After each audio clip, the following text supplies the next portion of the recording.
Good morning and welcome back to our Ask the Agronomist video series. I'm Kyla Watson here with Phil Long on another beautiful day. How's it going, Phil? It's going good. You know, this is actually my favorite time of the year. We get close to fall, so I love this weather and I love that smell of harvest in the air. Yes, absolutely. We've already seen a lot of combines going up in our area, and I know down south they're rolling even more. Yep, a lot of beans coming out and corn, especially around here. Seems like moisture on it's a little variable, but there's corn that's down under 20 for sure, and soybeans coming out pretty dry. So it's been a crazy year, but hopefully we have a nice harvest season to get through. Right. Well, today we're going to be talking about the benefits of the unseen, or the benefits of what you can't see below the ground. Exactly. Yeah, I grabbed an ear out of the field here. It seems like we focus a lot on the ear, especially harvest time. You know, this is what everybody's looking at as it comes into the header. You know, how big are the ears coming in and how big are the yields? But really where it starts is the roots. You know, the bottom of the plant and what anchors it to the ground and what helps it with all that nutrient and water uptake. And so that's what we want to focus on today, looking forward to next year. And this is really a critical time to think about it, because this is when you can make a difference. Absolutely. Kind of lines up with our field day talk about maximizing your 40 chances. Exactly. Yep. Got to plan ahead, you know, and to me, cover crops are one of those things that lies right in there with making those plans and really investing in the soil and investing in things that will, help you out as the years go on.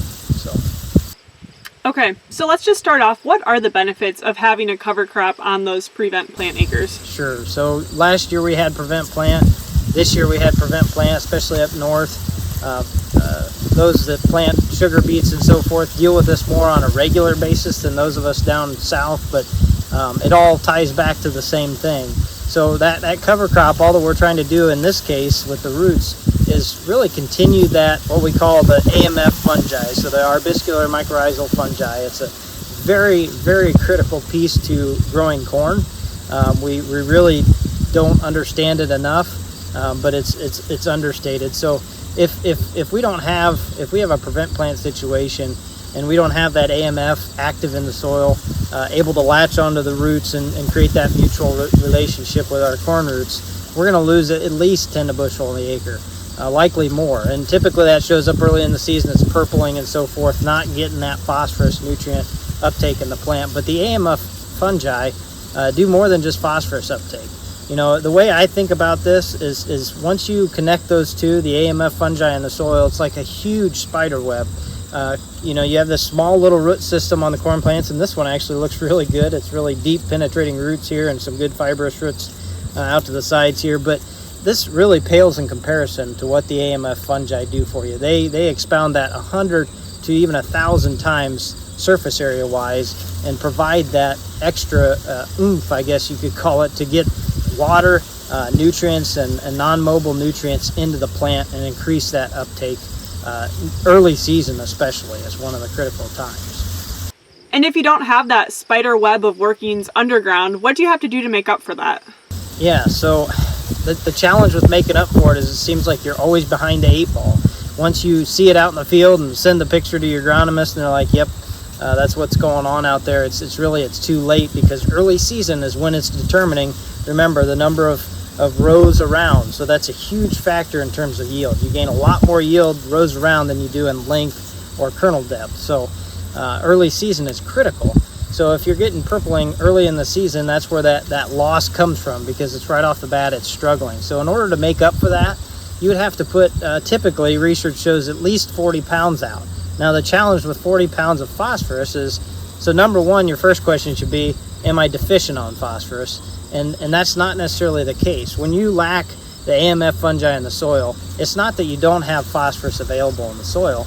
It's the fact that the AMF fungi are not working for you. So it can't take it up, it can't latch onto that quick enough and get it into the plant. That's what that fungi does.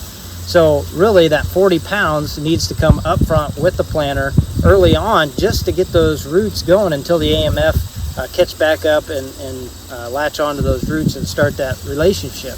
So the 40 pounds, the challenge with that is most farmers don't have the equipment on planters nowadays to do that. In furrow, it's going to be extremely difficult to get that much down in furrow for risk of harming the seed, especially if you're using something like 1034-0. It's best put down 2x2 or outside the seed furrow.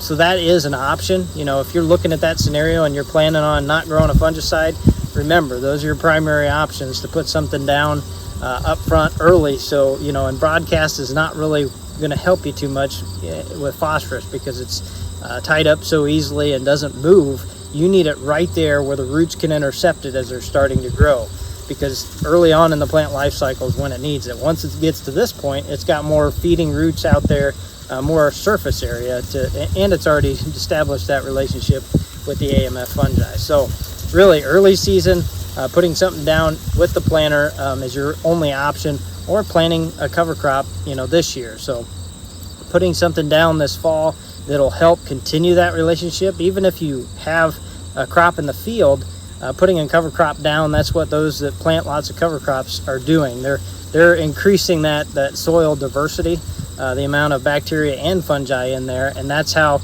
they end up in the long run. You end up decreasing your fertilizer inputs because everything's working symbiotically, so it's working together. You're getting more mineralization, more available nutrients to that plant. So if you're feeding it as you go, you're always gonna have to put more to the crop than what if the soil's working for you. So that's the whole idea with AMF fungi. They're the silent helpers. They're the ones that are out there. You're not paying them to do anything. You're just trying to keep them alive. So keeping them alive and healthy is what that cover crop does. Okay, very good, very interesting. And I love this last point that we have is it's never too late to start investing into your soils for future generations. Yeah, I mean, that can't be understated. I think to me, investing in the soil, I get asked this a lot, especially in tough years, what's some of the areas you can cut back on.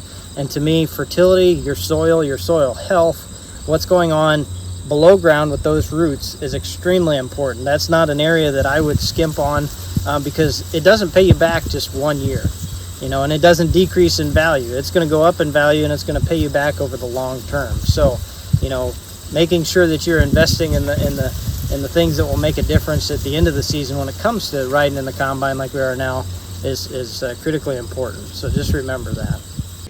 Okay, well, I think that wraps up our topic for today. Is there anything else that you would like to add? One little thing I did leave out is, species of cover crops. I'm always available and happy to talk to anybody about that. But the one species that you don't get a lot of benefit on the AMF side is going to be the brassicas or the mustards. They actually release some toxins and so forth in the soil that we use for other things like nematode suppression and so forth. So they just don't enhance that relationship. So cereals, oats, rye, things like that, and even clovers help us get that diversity of the fungi back into the soil. So just remember that as you're planning for a cover crop. Okay, well, thank you for joining us this morning, and thank you to our listeners for tuning in. Have a good day.